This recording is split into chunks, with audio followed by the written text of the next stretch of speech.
Amma girrisa jettuun kanatuyyuu doktorummaa sii kenne. Ati gabaabumatti yuunivarsiitii Arsiitti barattee yuunivarsiitii Jimmaatti doktorummaa eebbifamte. Isaayyuu kolkolee feesbuuka gubbaattu si badhaase.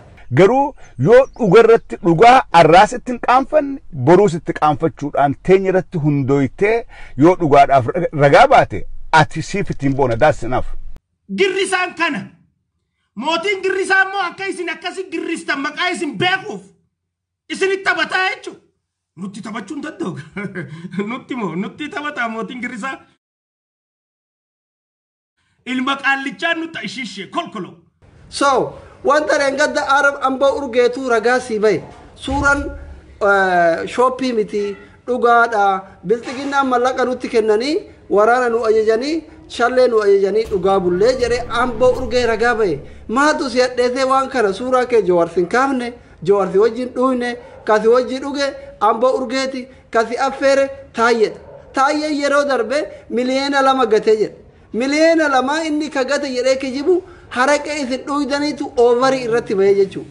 Yaa hangaatu isuma dhugaati miliyeena 2 taayyeen gate san taayyeen gate jedhu san akka hisaabni irratti hin baaneef sii fi amboo urgeetti garaa keessanitti dhume jechuudha yaa qile. So sakkaraamin Ramadaanan tooba uffattee assalaamu alaykum jedhaa seenaa daawwaa himaa mana farshoo bulu afaanuma kamiin ilma qaallichaa namaan jedha afaan kamiin mal tureeyyu afaan kamiin diqaalaa namaan jedha afaan kamiin farshoo dhuyda namaan ilaal yeroo kamuu abjuun bara beelaa biddeen jettiya ati bar waan teeti keessa gangalatuuf waan teeti irraa jalaan farshoo dhuyduufi ilmaan farshoo namaan jetta ilmaan gandaa namaan jetta jechuudha.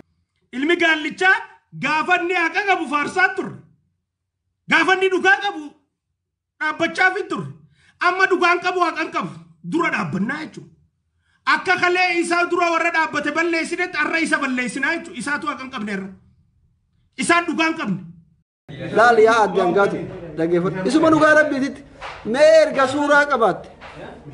suuraa qabaatte akka gaafa haaji buttaa jechuu eegalteeti suuraa qaba viidiyoo qaba jetta si kun osoo ati farshoo qicattu farshoon ta'e as baate mee suuraa tokko nu garsiisi please rabbi jedhiti ansi arrabsullee barbaadu beeyta quufneerra arrabaatummaan arrabsi rabbitu nama arrabsi oromoo gandaan lagaan qoodi jiraadhu siin jedhe suura ani ko namni akkamitti farshoo keessa gangalataa farshoo nama arrabsaadha ana ammoo ofii kiyyaa osoo farshoo dhuge nama farshoo dhugu tokkichaan arrabsu maaliif ofii dhugaa jira ka ati diraaftii wajjiin akkatti zanaa jettee suuraa ka'a haraqee adii dhugaa sanuu haraqee hiyyeessi dhugu ara rabbii jedhi ufillee mootu afaan kamiin ilmaan farshoo jettee ati bar nama farshoo dhugu galateeffachuu qabda malee arrabsuu qabdu maaliif ofii farshoo dhugda waan ta'eef teetii farshoo dhugaa nama yoo farshoo jettee nama arrabsu namni sirraa fudhatu hin jiru.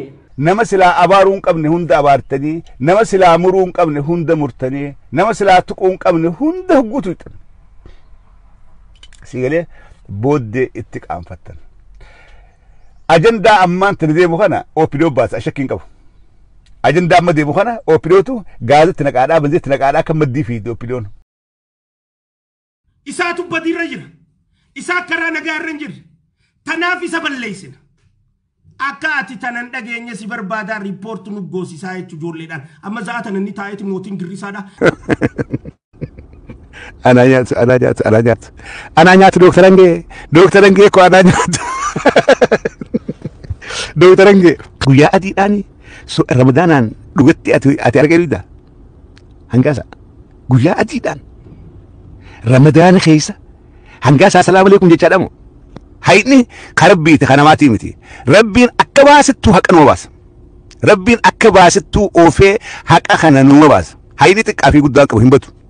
So arra Ramadaana rabbiitiin baatii guddoo tanaan baatii kabajamtuu tanaan namni an islaama ifiin jedhee huguu laayibii seene assalaamu alaykum yaa obboleeyyan kiyya islaamaa assalaamu alaykum yaa sheekota keenya siyaasaan arrabaa miti siyaasaan nama salphisuudhaa miti boodarra namni nama salphisuudhaaf hawwu ifiif salphataatii tana haagattaa jennee osoo kadhannuuti arraan tana bakka lubbuu if kaa'udha beechuudha ummata sallee qaanesse, maatii keessaa bee, faamilii sallee qaanesse, jaartii sallee qaanesse, ilmaan sallee qaanesse, haadha isa dhaltellee qaanesse jechuudha. Ilmi kee soomanaa ramadaanaan mana dhugaatii keessaa araqee dhugee machaawaa jiraa hugguu janiin haati isa dhaltees itti qaanfatti jechuudha.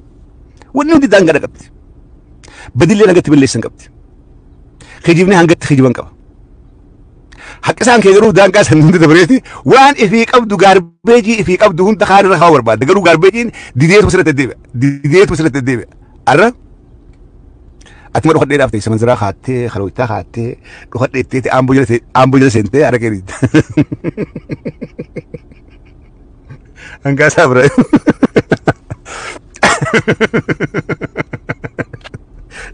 Dhokadheettee aamboo jala seentee yaabba araqee dhiitta.